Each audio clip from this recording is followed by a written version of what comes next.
Quand on parle de souveraineté numérique, nous sommes l'acteur européen de référence en matière de maîtrise du numérique. La souveraineté, c'est quand même la capacité de prendre des décisions de façon indépendante et de les assumer, sans dépendre de quelque partie que ce soit.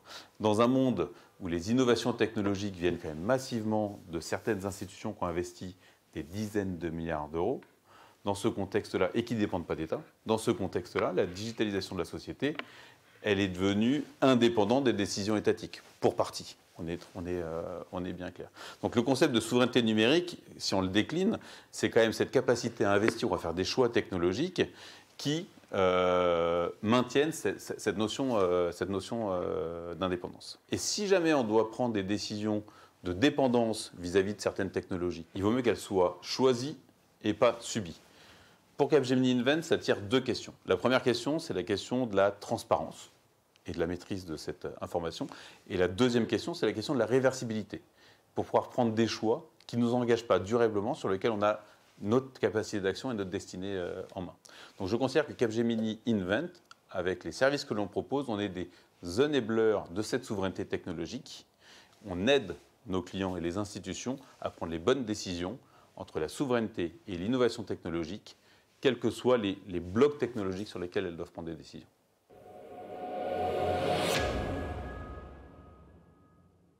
Pour atteindre cette souveraineté numérique, on peut l'avoir sur certaines dimensions de la chaîne de valeur, mais pas forcément pour toutes, en fonction des choix qu'on fait en matière technologique. Il y a plusieurs leviers pour atteindre cette souveraineté numérique. Le premier levier, c'est la maîtrise des données. Quand on parle de maîtrise des données, on parle de localisation de ces données, on parle d'usage de ces données, et ça tire des technologies comme le cloud, les data platforms, les plateformes au sens large. Il y a un deuxième levier dans cette souveraineté numérique, c'est la constitution ou le développement d'écosystèmes. D'écosystèmes et donc de compétences, je veux dire locaux au sens pays du terme, ou régionaux, par exemple au sens Europe du terme. Donc le développement de compétences, de start-up ou d'écosystèmes régionaux ou locaux est un des points de force pour développer cette souveraineté numérique. Le troisième, c'est un point important qu'il faut nommer, il faut prolonger en permanence le travail réglementaire et législatif, que ce soit à la maille locale, France par exemple, ou régionale, Europe. Donc voilà les leviers qu'on voit aujourd'hui qui sont des leviers de souveraineté numérique. On a plusieurs types d'actions pour y arriver. Le premier, c'est dans nos services, on a pour ambition d'être souverain, qu'on appelle by design. Ça veut dire que dans les propositions que l'on fait pour nos clients, dans les accompagnements qu'on opère avec nos clients, par exemple, des solutions avec des architectures ouvertes et surtout évolutives pour ne pas être durablement engagé dans un système sur lequel on deviendrait dépendant. La deuxième chose qu'on fait, et on le fait à l'échelle, c'est le développement d'écosystèmes avec des industriels français ou européens et des startups, dans une vocation de développer la puissance française et européenne en matière de maîtrise du numérique et maîtrise technologique.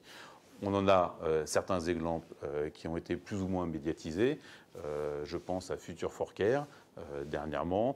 On a parlé l'année dernière du lancement de Bleu dans cette dynamique de souveraineté numérique et bien d'autres, bien évidemment, en fait, quels que soient les secteurs. On a beaucoup contribué aussi au Data Space qui ont été une initiative européenne ces dernières années. Il y a un levier qui me tient à cœur et qui est très important, c'est le développement des compétences.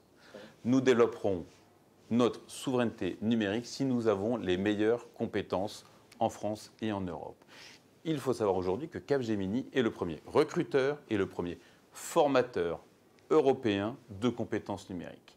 Nous créons les métiers numériques de demain. Et je pense que c'est un atout clé pour développer cette compétence numérique.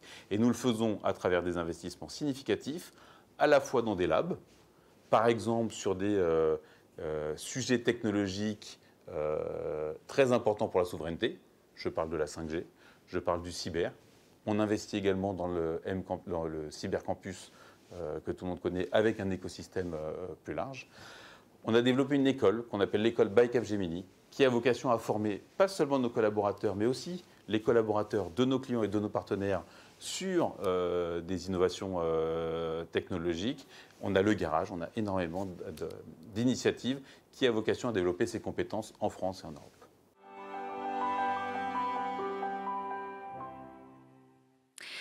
Alors, on va justement maintenant rentrer dans le détail, puisque Sandrine Catla et David Bonny ont initié au travers de cette étude la naissance de ces nouveaux écosystèmes pour préserver la souveraineté technologique de la France. Et on va commencer avec vous par justement décrire quel est cet écosystème, à quoi ressemble celui que vous portez, Future for Care. Bienvenue à vous, Étienne Grasse. Merci à vous. Vous êtes directeur général et responsable mondial du secteur public pour Capgemini Invent, dont on vient d'entendre évidemment la voix de Mathieu Dougados également. Alors, Future for Care, c'est l'écosystème qui a été porté notamment par Capgemini. Qu'est-ce que c'est Future for Care? Est-ce que vous pouvez nous dire? Future for Care, c'est une joint venture. Donc c'est une société qui associe des acteurs mondiaux et leaders dans le domaine de l'industrie du médicament, de l'assurance et des services digitaux. Pourquoi on a créé Future for Care? On s'est rendu compte qu'on était dans les mêmes sujets de frontières technologiques, ce qui n'est pas du tout évident. C'est-à-dire quand moi j'ai démarré ma carrière dans le monde de la santé, il y a 20 ans, l'industrie pharmaceutique travaillait sur le meilleur produit pour gagner des années de vie en bonne santé. Les services financiers travaillaient sur comment faire du disease management, segmenter les patientèles et essayer de réduire le risque par type de maladie chronique. Et puis les acteurs des services digitaux travaillaient sur comment créer de l'engagement des patients sur des plateformes en ligne. On s'est rendu compte que progressivement, et le Covid a évidemment changé tout ça, il y avait une zone de convergence très forte entre nous, parce que il y a 10 ans, on développait une nouvelle molécule pour 800 millions de dollars par an pour gagner des années de vie. Aujourd'hui, c'est 2 milliards. Une belle étude du National Bureau of Economic Research qui montre que le coût d'une année de vie économisée en bonne santé a doublé depuis 10 ans. Et donc, ce modèle d'innovation s'est essoufflé. Donc, l'industrie pharmaceutique va vers le service. Le secteur de l'assurance va vers le service. Et le secteur du service va vers le produit. Donc, c'est cette convergence qu'on a essayé de travailler ensemble. Donc, Future for Care, c'est une joint venture qui va développer des produits, qui travaille avec des startups. On a sélectionné 20 startups dans des locaux qui sont faits pour faire émerger des projets communs. Donc il y a 6500 m² dans le 13e arrondissement qui permettent de travailler ensemble avec ces startups. Sur une plateforme qui permet de traiter les données dans des conditions qui sont à la fois à l'état de l'art et respectueuses de la souveraineté. Je pense qu'on y reviendra.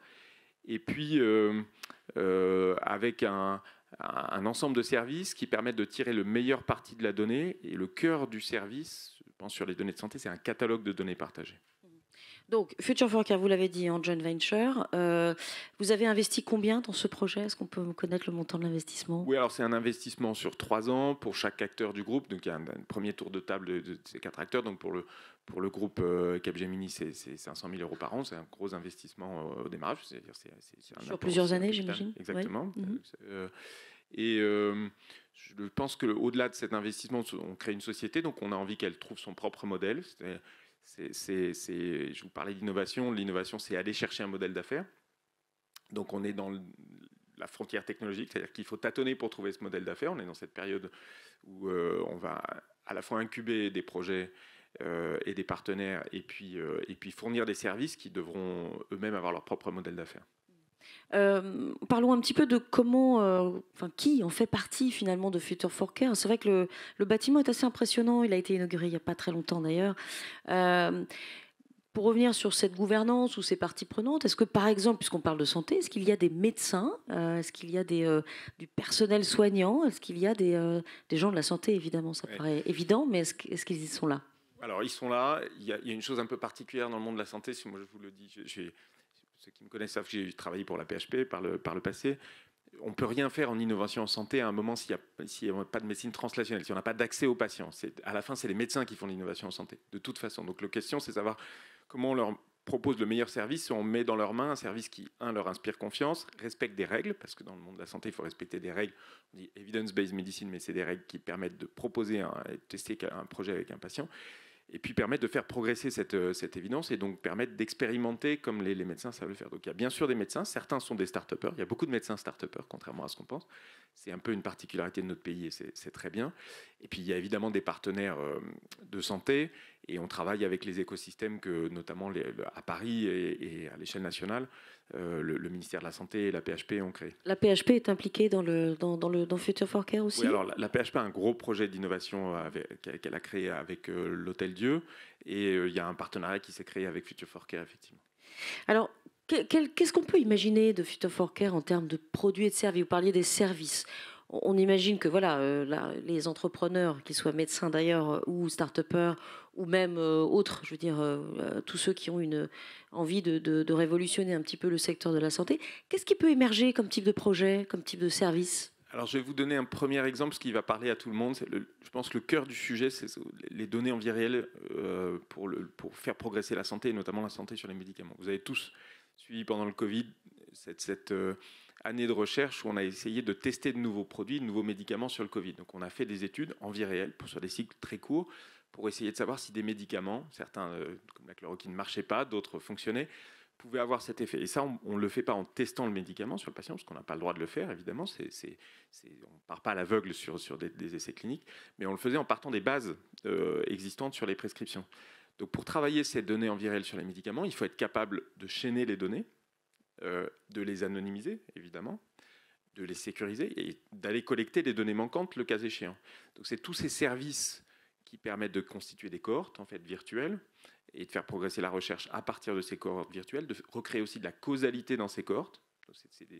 C'est des algorithmes d'inférence qu'on va développer sur Future for Care dans une logique ouverte, c'est-à-dire l'étagère d'algorithmes de Future for Care, il est ouvert à tous les partenaires de Future for Care et à tous ceux qui veulent faire progresser la santé.